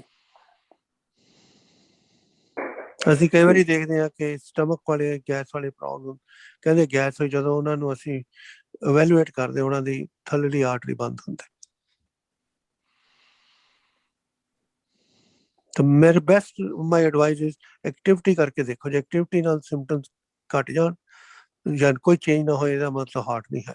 ਤੇ ਹਾਰਟ ਆ ਉਹ ਐਕਟੀਵਿਟੀ ਦੇ ਵਿੱਚ, ਕਿਉਂਕਿ ਹਾਰਟ ਦੀ ਜਿਹੜੀ ਡਿਮਾਂਡ ਵੱਧ ਜਾਂਦੀ ਹਾਰਟ ਤੇ ਉਹ ਫਿਰ ਵਰਸ ਹੋਏਗੀ ਪੇਨ। That's good.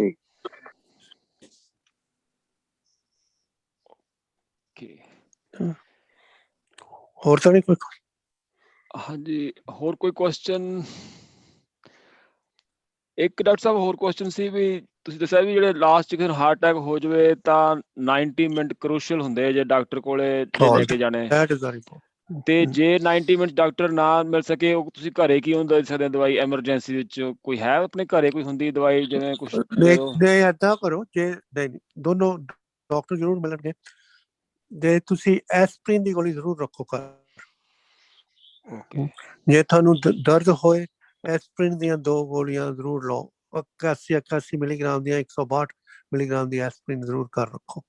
ਉਹ ਦਵਾ ਲਓ ਐਮਰਜੈਂਸੀ। ਤੇ ਦੂਸਰਾ, ਜਿਹਨਾਂ ਨੇ ਇਹਨੂੰ ਐਮਰਜੈਂਸੀ ਰੂਮ ਨੂੰ ਇਮੀਡੀਏਟਲੀ ਪਹੁੰਚੋ ਜਾਂ EMS ਨੂੰ ਫੋਨ ਕਰੋ, ਐਂਬੂਲੈਂਸ ਨੂੰ, ਉਹ ਦਵਾ ਲੈ ਜਾਣਗੇ ਤੁਹਾਨੂੰ ਜਿਹੜਾ ਨੇੜੇ ਹਸਪਤਾਲ ਹੋਏ। ਤੇ ਉਹ ਤੇ ਸਾਨੂੰ ਆਪਣੇ ਡਾਕਟਰ ਨੂੰ ਫੋਨ ਕਰਕੇ ਪੁੱਛ ਲਓ, ਜੇ ਉਹਨੂੰ ਤਸੱਲੀ ਨਹੀਂ ਆਨਸਰ ਕਰੇਗਾ, ਐਮਰਜੈਂਸੀ ਰੂਮ ਚੈੱਕ ਕਰੋ। Okay, thank you. That is the only way to get to the doctor. ਜਿਹਨਾਂ ਨੂੰ ਹਾਰਟ ਅਟੈਕ ਹੋਇਆ, ਸਪੋਜ਼ਿੰਗ ਕਿਸੇ ਦਾ ਬਾਈਪਾਸ ਹੋਇਆ, ਕਿਸੇ ਦਾ ਸਟੈਂਟ ਪਿਆ ਹੋਇਆ, ਉਹਨਾਂ ਕੋਲ ਸਾਰਾ ਟੈਬਲੇਟ ਹੋਣੀ ਚਾਹੀਦੀ, ਉਹਦਾ ਨਾਮ ਹੁੰਦਾ ਨਾਈਟ੍ਰੋਗਲਿਸਰੀਨ।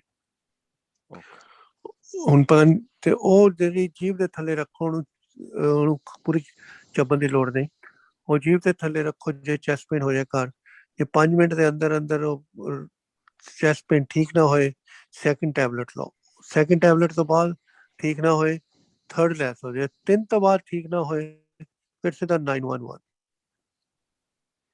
ਕਿਉਂਕਿ ਤੁਸੀਂ ਦੇਖੋ ਜੇ ਹਾਰਟ ਅਟੈਕ ਹੈ, ਜਿੰਨੀ ਦੇਰ ਤੱਕ ਤੁਸੀਂ ਆਪਣੇ ਘਰੋਂ ਪਹੁੰਚਣਾ, ਹਸਪਤਾਲ ਵਾਲਿਆਂ ਨੇ ਕਾਰਡੀਓਲੋਜਿਸਟ ਨੂੰ ਬੁਲਾਉਣਾ, ਉਹਨਾਂ ਨੇ ਪਹੁੰਚਣਾ, ਕੈਥ ਲੈਬ ਖੋਲਣੀ, ਆਪਣੇ ਸਟਾਫ ਨੂੰ ਖੋਲਣਾ, ਸਿਰਫ ਸਾਡੇ ਕੋਲ 90 ਮਿੰਟਸ। ਸੋ ਇਸ ਲਈ ਕਾਈਂਡ ਆਫ ਅ ਰੇਸ, ਚਾਹੇ ਅੱਧੀ ਰਾਤ ਹੋਏ, ਚਾਹੇ 2 ਵਜੇ ਹੋਣ, 3 ਵਜੇ ਹੋਣ, ਉਹ ਕਿਉਂਕਿ ਜੇ ਤੁਸੀਂ ਨਾ ਕਰਾਓਗੇ ਉਦੋਂ ਹਾਰਟ ਦਾ ਮਸਲ ਡੈਮੇਜ ਹੋਏ। That's why in summary I again repeat, time is the muscle, time is a sense। ਤੇ ਇਹਨੂੰ ਸੀਰੀਅਸਲੀ ਲੈਣਾ ਚਾਹੀਦਾ, ਕਿਉਂਕਿ ਜੇ ਬਹੁਤ ਜ਼ਿਆਦਾ ਬਲੋਕੇਜਸ ਹੋਣਗੀਆਂ, ਕਈ ਵਾਰੀ ਅਰਿਥਮੀਆਸ ਹੋ ਜਾਂਦੇ ਬਲੋਕੇਜ ਦੇ, ਤੇ ਸਡਨ ਡੈਥ ਹੀ ਹੋ ਜਾਂਦੀ।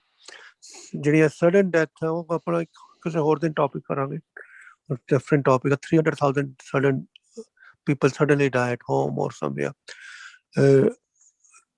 ਡਾਕਟਰ ਜੀ ਮੇਰਾ ਇੱਕ ਕੁਐਸਚਨ ਆ per year।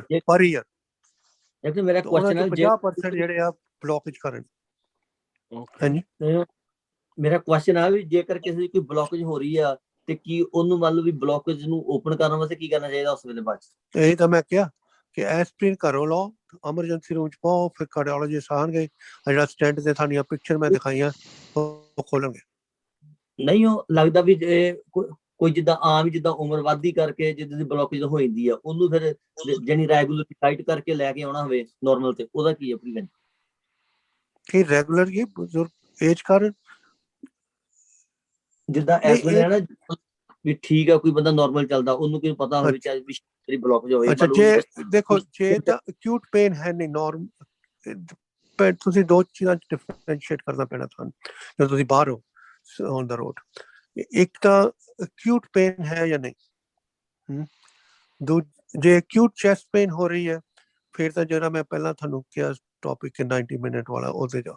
ਦੂਜਾ ਪਾਰਟ ਹੈਗਾ ਜੇ ਅਕਿਊਟ ਪੇਨ ਨਹੀਂ ਹੈ, ਉੱਦਾਂ ਹੀ ਏਜ ਹੈ, ਵੱਧ ਗਈ ਹੈ, ਤੁਹਾਨੂੰ ਲੱਗਦਾ ਹੋ ਸਕਦਾ ਮਾੜੀ ਛੋਟੀ ਮੋਟੀ ਪੇਨ ਹੁੰਦੀ, ਉਹ ਤੁਸੀਂ ਕਾਰਡੀਓਲੋਜਿਸਟ ਜਿਹੜਾ ਵੀ ਤੁਹਾਡਾ ਹੈ ਉਹਨੂੰ ਦਿਖਾਓ, EKG ਕਰਕੇ, ਉਹ ਫਿਰ ਸਟ੍ਰੈਸ ਟੈਸਟ ਕਰਕੇ ਦੇਖਣਗੇ ਕਿ ਸਟੇਬਲ ਹੈ ਜਾਂ ਨਹੀਂ। ਇਹਨਾਂ ਨੂੰ ਅਸੀਂ ਦੋ ਚ ਡਿਫਰੈਂਸ਼ੀਏਟ ਕਰਦੇ। ਜਿਹੜੀ ਪਹਿਲੀ ਸਿਚੁਏਸ਼ਨ ਆ ਉਹਨੂੰ ਅਸੀਂ ਕਹਿੰਦੇ ਅਨਸਟੇਬਲ ਚੈਸਟ ਪੇਨ, ਦੂਜੀ ਸਿਚੁਏਸ਼ਨ ਹੈ ਆ ਪ੍ਰੋਬਲਮ ਬਟ ਸਟੇਬਲ। ਸਮਝੇ? ਸੋ ਜਿਹੜੀ ਸਟੇਬਲ ਸਿਚੁਏਸ਼ਨ ਆ ਉਹ ਆਊਟ ਪੇਸ਼ੈਂਟ ਟ੍ਰੀਟਮੈਂਟ ਹੋ ਸਕਦਾ, ਉਹਦੇ ਸਟ੍ਰੈਸ ਟੈਸਟ ਐਕੋ ਕਰਾ ਕੇ ਫਿਰ ਪ੍ਰੋਸੀਡ ਕਰੋ। ਜੇ ਅਨਸਟੇਬਲ ਸਿਚੁਏਸ਼ਨ ਆ ਉਹ ਸਿੱਧਾ ਹਸਪਤਾਲ। ਨਹੀਂ ਐਕਚੁਅਲੀ ਮੈਂ ਕੁਐਸਚਨ ਸੀਗਾ ਵੇਨ ਨੂੰ ਕਲੀਅਰ ਰੱਖਣ ਵਾਸਤੇ, ਸਟਰੋਂਗ ਰੱਖਣ ਵਾਸਤੇ, ਹੈਲਥੀ ਰੱਖਣ ਵਾਸਤੇ ਕੀ ਕਰਨਾ ਚਾਹੀਦਾ ਸਾਨੂੰ? ਕਲੀਅਰ ਰੱਖਣ ਲਈ ਦੋ ਹੀ ਚੀਜ਼ਾਂ, ਇੱਕ ਤਾਂ ਡਾਇਟ ਕੰਟੀਨਿਊ ਰੱਖੋ ਜਿਵੇਂ ਆਪਾਂ ਸਾਰੀ ਡਿਸਕਸ ਕੀਤੀ। ਦੂਜੀ ਆ ਜਿਹੜਾ ਭੈਣ ਜੀ ਪੁੱਛ ਰਹੇ ਸੀ ਭੈਣ ਜੀ, ਕਿ ਜਿਹੜੀ ਟ੍ਰੋਬੋਸਟੈਟਿਨ ਆ ਜਾਂ ਸਟੈਟਿਨਸ ਹੁੰਦੀਆਂ ਉਹਨਾਂ ਨੂੰ ਲਓ, ਉਹ ਕਿਉਂਕਿ ਉਹ ਕਲੀਅਰ ਕਰ ਦਿੰਦੀਆਂ ਬਲੋਕੇਜਸ, ਥੋੜਾ ਪਲੈਕ ਨੂੰ ਹੋਲਡ ਕਰ ਦਿੰਦੇ। ਮੇਰਾ ਇੱਕ ਹੋਰ ਕੁਐਸਚਨ ਸੀ। ਓਕੇ, ਲਿਪ ਸਟੈਟਿਨਸ ਉਹਦੇ ਬਾਰੇ ਦੱਸੋਗੇ? ਉਹ ਕੀ ਚੀਜ਼ ਹੁੰਦੀ, ਮੈਨੂੰ ਉਹਦੇ ਬਾਰੇ ਨਹੀਂ ਪਤਾ। ਅੱਛਾ, ਸਟੈਟਿਨ ਬਾਰੇ ਇਹ ਦਵਾਈ ਹੈਗੀ, ਕੋਲੇਸਟ੍ਰੋਲ ਨੂੰ ਵੀ ਲੋਅਰ ਕਰਦੀ ਤੇ ਪਲੈਕ ਨੂੰ ਵੀ ਘਟਾ ਦਿੰਦੀ, ਸ਼ਰਿੰਕ ਕਰ ਦਿੰਦੀ ਪਲੈਕ ਨੂੰ। ਓਕੇ, ਪਲੱਸ ਪਲੈਕ ਦੇ ਉੱਪਰ ਜਿਵੇਂ ਅੰਬਰੇਲਾ ਪਾ ਦਿੰਦੀ, ਉਹਨੂੰ ਥਿਕ ਕਰਕੇ, ਉਹਦੇ ਨਾਲ ਫਿਰ ਪਲੈਕ ਰਪਚਰ ਨਹੀਂ ਹੁੰਦਾ ਤੇ ਹਾਰਟ ਅਟੈਕ ਘਟ ਜਾਂਦਾ। ਤੁਸੀਂ ਪੜ੍ਹਿਆ ਹੋਣਾ ਕਈ ਵਾਰੀ ਸਟੈਟਿਨ ਦੇ ਨਾਮ ਹੁੰਦਾ ਲਿਪੋਟੌਰ, ਜ਼ੋਕੌਰ, ਕਈ ਵਾਰੀ ਐਡਵਰਟਾਈਜ਼ ਹੁੰਦੀਆਂ ਹੋਣੀਆਂ ਤੁਹਾਡੇ ਟੀਵੀ ਤੇ ਵੀ। ਕ੍ਰੈਸਟੋਰ ਹੋਈ, ਇਹ ਸਾਰੀਆਂ ਇੱਕੋ ਫੈਮਿਲੀ ਦੇ ਅੰਡਰ ਆ ਜਾਂਦੀਆਂ। ਕੋਈ ਥੋੜੀ 10% ਇੱਕ ਤੋਂ ਜ਼ਿਆਦਾ ਇਫੈਕਟਿਵ, ਦੂਜੀ ਨਵੀਂ ਆ ਗਈਆਂ ਉਹ ਥੋੜ੍ਹੀਆਂ ਜ਼ਿਆਦਾ ਇਫੈਕਟਿਵ, ਉਹ ਵੱਖਰੀ ਗੱਲ। ਪਰ ਐਜ਼ ਏ ਫੈਮਿਲੀ ਇਹਨਾਂ ਦਾ ਨਾਮ ਹੈਗਾ ਸਟੈਟਿਨ। ਓਕੇ, ਇਸ ਲਾਈਕ ਵਿਟਾਮਿਨਸ ਹੋ ਗਈਆਂ ਇੱਕ ਤਰ੍ਹਾਂ ਦੀਆਂ, ਲੈ ਲਓ 50 ਸਾਲ ਤੋਂ ਬਾਅਦ। ਨਹੀਂ ਜੀ, ਵਿਟਾਮਿਨ ਨਹੀਂ ਹੈ। ਅੱਛਾ, ਇਹ ਕੁਝ ਨਹੀਂ, ਵਿਟਾਮਿਨ ਨਹੀਂ ਹੈ, ਇਹ ਪ੍ਰੋਪਰ ਦਵਾਈ ਹੈ। ਇਹ ਕੋਲੇਸਟ੍ਰੋਲ ਜਿਹੜਾ ਲਿਵਰ ਦੇ ਵਿੱਚ ਬਣਦਾ ਕੋਲੇਸਟ੍ਰੋਲ, ਉਹ ਐਂਜ਼ਾਈਮਸ ਨੂੰ ਇਨਹਿਬਿਟ ਕਰ ਦਿੰਦੀ ਤੇ ਕੋਲੇਸਟ੍ਰੋਲ ਨੂੰ ਲੋਅਰ ਕਰ ਦਿੰਦੀ। ਓਕੇ, ਇਹ ਵਿਟਾਮਿਨ ਆਪਣਾ ਥੋੜਾ ਜਿਹਾ ਦੱਸੋਗੇ ਗੁੱਡ ਕੋਲੇਸਟ੍ਰੋਲ ਤੇ ਬੈਡ ਕੋਲੇਸਟ੍ਰੋਲ ਦੇ ਵਿੱਚ ਕਿਹੜੇ? ਹਾਂ, ਉਹ that is very important. Bad cholesterol ਦਾ ਨਾਮ ਹੈਗਾ LDL, ਲੋ ਡੈਂਸਿਟੀ ਲਾਈਪੋਪ੍ਰੋਟੀਨ, ਤੇ ਗੁੱਡ ਕੋਲੇਸਟ੍ਰੋਲ ਦਾ ਹੈ ਹਾਈ ਡੈਂਸਿਟੀ ਲਾਈਪੋਪ੍ਰੋਟੀਨ। ਜਿਹੜਾ ਸਾਡਾ ਫੋਕਸ ਹੋਣਾ ਚਾਹੀਦਾ ਉਹ LDL ਵਾਲਾ ਲੋ ਡੈਂਸਿਟੀ ਲਾਈਪੋਪ੍ਰੋਟੀਨ, ਉਹਨੂੰ ਮੈਂ ਪੰਜਾਬੀ ਚ ਕਹਿ ਲਓ ਲਾਊਜ਼ੀ ਕੋਲੇਸਟਰੋਲ, ਸਟਾਰਟਸ ਵਿਦ L ਤੇ H starts with happy. Low cholesterol ਜਿਹਨਾਂ ਦਾ ਹਾਰਟ ਅਟੈਕ ਹੋਇਆ ਹੋਏ ਜਾਂ ਸਟ੍ਰੋਕ ਹੋਈ ਹੋਏ, ਉਹਨਾਂ ਦਾ 70 ਹੋਣਾ ਚਾਹੀਦਾ, 70। ਤੇ ਜਿਹਨਾਂ ਨੂੰ ਨਹੀਂ ਕੋਈ ਪ੍ਰੋਬਲਮ ਹੈ ਉਹ 130 ਤੋਂ ਜਾਂ 100 ਦੇ ਰੇਂਜ ਹੋਣਾ ਚਾਹੀਦਾ।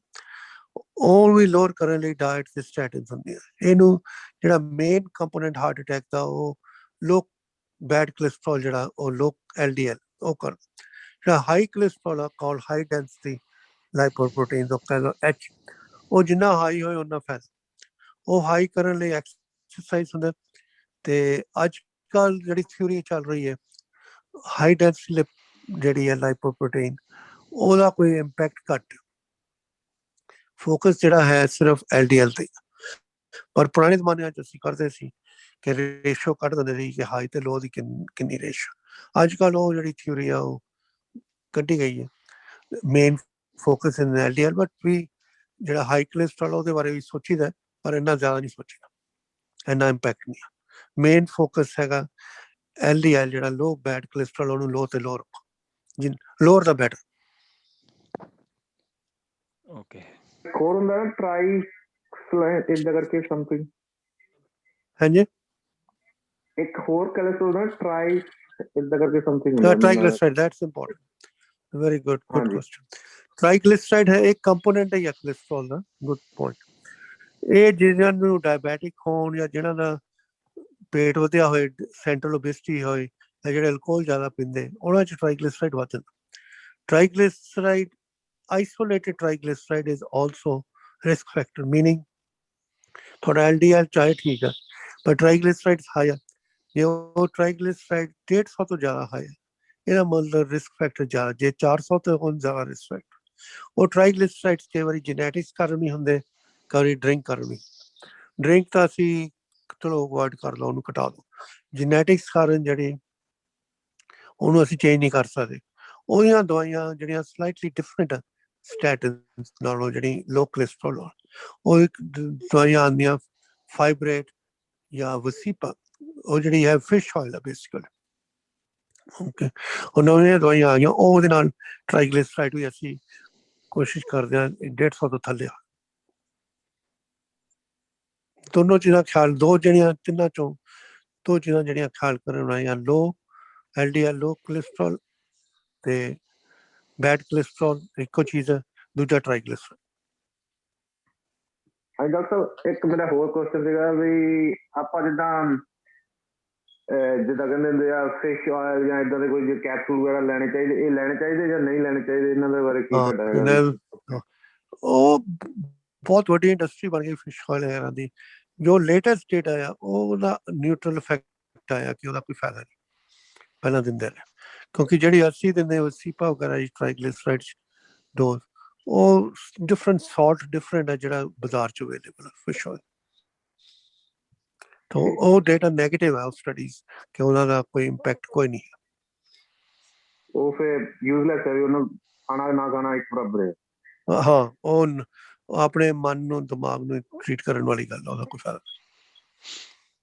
ਨਹੀਂ। ਪਹਿਲਾਂ ਲੈਂਦੇ ਰਹੇ ਲੋਕੀ ਕਾਫੀ, ਹੁਣ ਉਹਦਾ ਉਹ ਕੰਮ ਖਤਮ ਹੋ ਗਿਆ ਲੇਟੈਸਟ। ਪਰ ਫਿਸ਼ ਖਾਣੀ ਤਾਂ ਚੰਗੀ ਗੱਲ ਹੈ, ਜਿਵੇਂ ਫਿਸ਼ ਆਪਣੇ ਹੈਲਥੀ ਹਾਰਟ ਵਾਸਤੇ ਫਿਸ਼ ਗੁੱਡ ਹਾਂ, ਫੂਡ ਫਿਸ਼ ਲਈ ਤਾਂ ਠੀਕ ਹੈ। ਫਿਸ਼ ਤਾਂ ਆਪਾਂ ਗੱਲ ਕੀਤੀ ਸੀ। ਮੈਡੀਟੇਰੀਅਨ ਡਾਈਟ ਵੀ ਤੁਸੀਂ ਗੂਗਲ ਕਰੋ, ਤੁਸੀਂ ਚਾਹੇ ਗੂਗਲ ਤੇ ਮੈਡੀਟੇਰੀਅਨ ਡਾਈਟ ਕਰ ਲੈਣਾ, ਉਹਦੇ 'ਚ ਫਿਸ਼ ਦਾ ਕਾਫੀ ਜ਼ੋਰ ਹੈ। ਫਿਸ਼ ਲੈਂਦੇ ਰਹੋ, ਉਹਦਾ ਨਹੀਂ ਪ੍ਰੋਬਲਮ। ਜੇ ਤੁਸੀਂ ਫਿਸ਼ ਆਇਲ ਦੀ ਆ, ਉਹ ਜੇ ਤੁਸੀਂ ਕਹੋ ਕਿ ਉਹ ਹਾਰਟ ਅਟੈਕ ਨੂੰ ਘਟਾਉਂਦਾ ਜਾਂ ਹਾਰਟ ਸਡਨ ਡੈਥ ਨੂੰ ਬਚਾਉਂਦੇ, ਉਹ ਨਹੀਂ ਹੈ। ਉਹ ਵੀ ਉਹਨਾਂ ਨੇ 10 ਸਾਲ ਦੀ ਸਟੱਡੀ ਕੀਤੀ, ਜਿਹਨਾਂ ਨੇ ਫਿਸ਼ ਆਇਲ ਲਿਆ, ਜਿਹਨਾਂ ਨੇ ਨਹੀਂ ਲਿਆ, ਉਹ ਨਿਊਟਰਲ ਆਈ ਸਟੱਡੀ। ਓਕੇ, ਤੇ ਜਿਹੜੀ ਫਿਸ਼ ਹੈ ਕਿੰਨੇ ਹਫ਼ਤੇ 'ਚ 3 ਦਿਨ ਖਾ ਲਓ ਫਿਸ਼ ਬਣਾ ਕੇ? ਹਾਂ, 3 days good, very good. 3 days good ਹੈ, ਓਕੇ। ਹਾਂਜੀ, 2 to 3 days minimum. Okay, minimum 2 days 3 days। ਹਾਂਜੀ, particular fish like tuna or any other kind ਸੈਮਨ, of? ਕੋਈ ਵੀ ਹੋਵੇ। ਵਾਈਟਾਮਿਨ ਦਾ ਵੀ ਕੋਈ ਰੋਲ ਨਹੀਂ ਰਿਹਾ ਹੁਣ, ਜਦੋਂ ਦਾ ਨਵੀਆਂ ਸਟੱਡੀਜ਼ ਆਈਆਂ ਕਿ ਉਦੋਂ ਤੁਸੀਂ ਆਪਣੀ ਤਾਕਤ ਲਈ ਲੈਣੀ ਵੱਖਰੀ ਗੱਲ, ਕੋਈ ਹਾਰਟ ਤੇ ਨਹੀਂ ਉਹ ਫਾਇਦਾ ਕਰਦਾ। ਓਕੇ, ਹਾਰਟ ਦਾ ਕੋਈ ਰੋਲ ਨਹੀਂ ਹੈ ਵਿਟਾਮਿਨ ਦਾ। ਉਹ Q10 ਦਾ ਵੀ ਸ਼ੁਰੂ ਹੋਇਆ ਸੀ, ਉਹ ਜਿਹੜਾ Q10 ਸੀ ਪੁਰਾਣੇ ਜ਼ਮਾਨਿਆਂ 'ਚ ਅਸੀਂ ਤਾਂ ਨਹੀਂ ਦਿੰਦੇ ਸੀ, ਕਿ ਲੋਕੀ ਬਾਹਰੋਂ ਬਾਹਰ ਲੈਂਦੇ ਸੀ, ਅਸੀਂ ਉਹਦਾ ਡਿਸਪਿਊਟ ਨਹੀਂ ਕਰਦੇ। Q10 ਤੇ ਵੀ ਜਿਹੜੇ ਆ ਜਿਵੇਂ ਕਹਿੰਦੇ ਰਿਸਰਚ ਥੋੜਾ ਜਿਹਾ ਪੋਜ਼ਿਟਿਵ ਸਟੱਡੀ ਹੈ, ਪਰ ਕਲੀਨਿਕਲ ਸਟੱਡੀ ਜਿਹੜੀਆਂ ਨੈਗੇਟਿਵ ਆਈਆਂ, ਕੋਈ ਨਿਊਟਰਲ ਅੱਗੇ।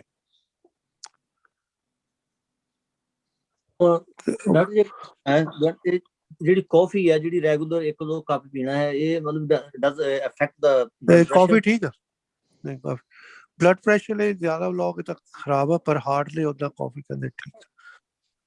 ਮਤਲਬ 1 ਕੱਪ ਦੋ ਤੋਂ ਜ਼ਿਆਦਾ ਨਹੀਂ, anything in moderation is good to be honest. Okay, that's good enough. Thank you. A good way to put in moderate alcohol is in moderation is good for the heart. Okay. The excess is सारा कुछ माड़ा। ठीक है। चलो और तो नहीं कुछ। हाँ जी, मेरे ख्याल before we summarize कोई और question होवे? Virji, just one last question.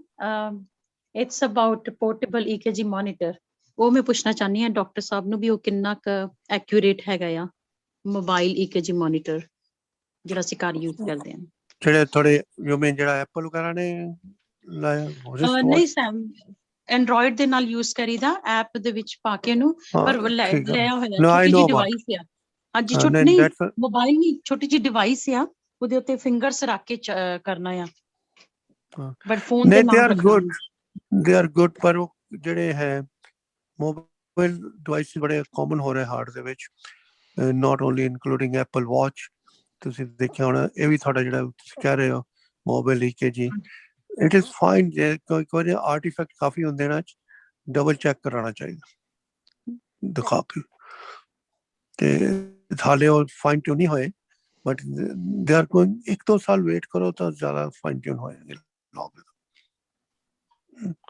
ਤੇ ਕਿਉਂਕਿ ਕਈ ਵਾਰੀ ਫਾਲਸ ਪੋਜ਼ਿਟਿਵ ਫਾਲਸ ਨੈਗੇਟਿਵ ਆਉਂਦੇ ਕਈ ਵਾਰੀ, ਇਸ ਲਈ ਤਾਂ ਵੀ ਕਿਸੇ ਡਾਕਟਰ ਨੂੰ ਦਿਖਾਣਾ ਚਾਹੀਦਾ ਮੋਬਾਈਲ ਦਾ EKG ਜੇ ਤੁਹਾਨੂੰ ਸ਼ੱਕ ਹੋਏ ਕੋਈ। ਤੇ ਉਹ ਵੀਰ ਜੀ ਜਿਹੜਾ ਪੜ੍ਹਨੀ ਪੈਣੀ ਨਾ, ਤੁਸੀਂ ਦੇਖੋ ਮੈਂ ਤੁਹਾਨੂੰ ਸਮਝਾਉਂਦਾ ਮੋਟੀ ਜਿਹੀ ਗੱਲ। ਹਸਪਤਾਲ ਦੇ ਵਿੱਚ ਜਦੋਂ ਕਰਦੇ EKG, ਕੰਪਿਊਟਰ ਰੀਡ ਕਰ ਦਿੰਦਾ EKG, ਤਾਂ ਵੀ ਕਾਰਡੀਓਲੋਜਿਸਟ ਨੂੰ ਕਹਿੰਦੇ ਤੁਸੀਂ ਪੜ੍ਹੋ। ਕਿਉਂ? ਕਹਿੰਦਾ ਉਹ ਆਈਡੀਆ ਇਹ ਹੈ ਕਿ computer can be wrong.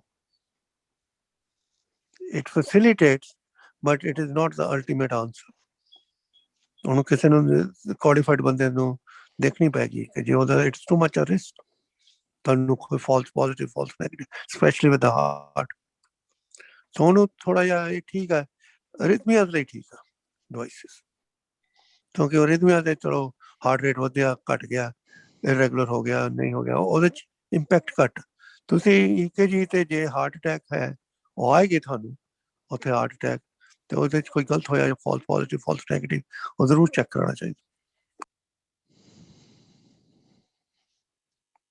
Thank you doctor Sahib. Thanks everyone for joining. मैं समराइज में जे करना होवे ਤਾਂ ਹੈਲਥੀ ਹਾਰਟ ਵਾਸਤੇ ਡਾਕਟਰ ਸਾਹਿਬ ਨੇ ਦੱਸਿਆ ਕਿ ਸਟ੍ਰੈਸ ਜ਼ਿੰਦਗੀ 'ਚ ਘੱਟ ਰੱਖੀਏ ਤੇ ਮੈਡੀਟੇਰੀਅਨ ਡਾਈਟ ਤੇ 30 minute exercise every day healthy heart ਵਾਸਤੇ ਬਹੁਤ ਜ਼ਰੂਰੀ ਹੈ। Thanks everyone for joining. Next week ਫੇਰ ਮਿਲਾਂਗੇ ਕੋਈ ਨੈਕਸਟ ਟੌਪਿਕ ਦੇ ਨਾਲ। ਵਾਹਿਗੁਰੂ ਜੀ ਕਾ ਖਾਲਸਾ, ਵਾਹਿਗੁਰੂ ਜੀ ਕੀ ਫਤਿਹ। Thank you.